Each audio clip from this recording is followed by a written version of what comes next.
చూస్తూ ఉండగానే 5 నెలలు గడిచిపోయాయి. కానీ విడుదలైన సినిమాలకి, వచ్చిన విజయాలకి ఎక్కడా పొంతం లేదు.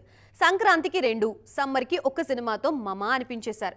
మరి వచ్చే 6 నెలలైనా పెద్ద సినిమాలు రాబోతున్నాయా? లేదంటే అవి కూడా సారీ అని వాయిదా పడబోతున్నాయా? సెకండ్ హాఫ్ పరిస్థితి ఎలా ఉండబోతోంది? మొత్తం సమ్మర్ సీజన్లో వచ్చిన పెద్ద సినిమా ఏదంటే పెద్ది మాత్రమే. వస్తామన్న ఒక్క హీరో కూడా రాలేదు. ఏవేవో కారణాలతో రావాల్సిన వాళ్లంతా వాయిదాల బాట పట్టారు. దాంతో పెద్ది మినహా పెద్ద సినిమా ఏది ఈ సీజన్ మొహం కూడా చూడలేదు. దానికి ముందు సంక్రాంతికి కూడా అంతే. 5 సినిమాలు విడుదలైనా వచ్చిన విజయాలు మాత్రం 3.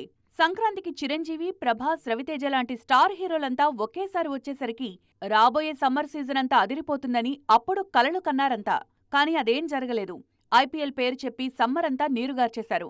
పోనీ సెకండ్ హాఫ్ అయినా వస్తారేమో అనుకుంటే ఆగస్టు 21న రావాల్సిన ప్యారడైజ్ మళ్లీ వాయిదా పడేలా కనిపిస్తోంది. విశ్వంభర్పై ఇంకా క్లారిటీనే రాలేదు. నాని కెరీర్లో ఫస్ట్ టైం ప్యారడైజ్ విషయంలోనే ప్లానింగ్ అంతా మిస్ఫైర్ అవుతోంది. నాని రాక డైలమాలో పడ్డంతో అదే డేట్కు రవితేజ ఇరుముడి రానుందని తెలుస్తోంది. అలాగే ప్రభాస్, ఫౌజీ కూడా ఈ ఏడాది వచ్చేది అనుమానంగానే ఉంది.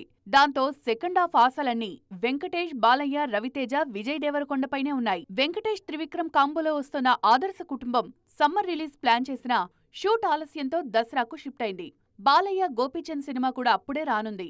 సెప్టెంబర్ 11న రణబాలితో విజయ్ దేవరకొండ రానున్నారు. సెకండ్ హాఫ్లోనే సంబరాల ఏటిగట్టు, వృషకర్మ, నాగబంధన్ లాంటి సినిమాలు రానున్నాయి. వీటిపైనే టాలీవుడ్ ఫ్యూచర్ ఆధారపడుంది.